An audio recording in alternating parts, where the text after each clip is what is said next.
we're going to have the weather for it. Exactly. The next couple of days is going to be absolutely gorgeous. We hit that record high temperature today, matching the record set 1 year ago, by the way. So a lot more mild weather heading into the next couple of days. We're topping out in the 70s. Right now we have not too bad of weather. We do have a little bit of that haze currently ongoing. We're in the 70s at this point right now. It feels closer to 80 degrees though, with those dew points in the 60s.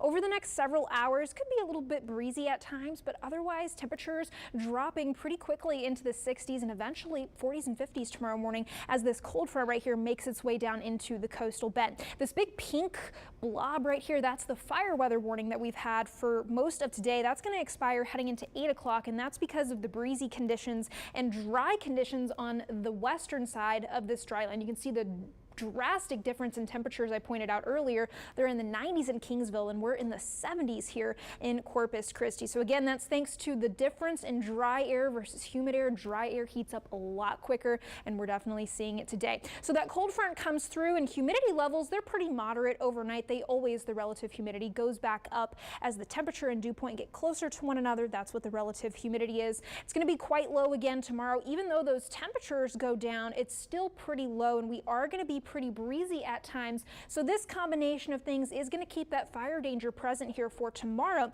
Now heading into Monday, we're going to be a little bit warmer. So those relative humidity levels, they're a little bit lower because it's further from the dew point, but the winds, they're not going to be quite as bad. So that takes the fire danger down just a little bit. So here is what that looks like a different way if you want to see it this way. Very high fire danger heading into tomorrow, again, thanks to that low relative humidity and these gusty winds. So you can see the big reduction in that fire danger thanks to the winds lightening up a little bit, but as soon as they become breezy again by Tuesday, high fire danger is reintroduced here into the coastal bend. So it's again that combination of high winds, low humidity, and the dry vegetation and drought conditions that we've had ongoing. We've had a couple of freezes already this year, and so that kind of kills off a lot of plants and that becomes dry fuel. So what can you do at home to help prevent any fires from starting, limit any spark producing activities outdoors, and of course observe burn bans? Those are some of the most important things that you can do. And if you're grilling this weekend, it's great weather to do so. Make sure you keep a close eye on those grills and any charcoals.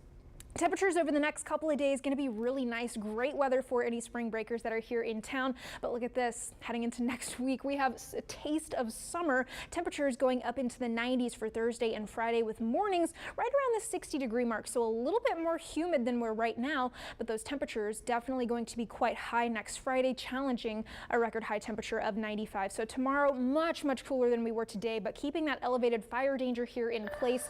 And again, a big stair stepper heading into the next couple of days. We have temperatures going into the 70s and eventually into the 80s and then into the 90s, with even higher temperatures further inland next Friday. We'll talk more about that here in the next couple of days. Well, if you're really waiting for summer, we're getting a preview, right? We are. All right. Thanks, Chris.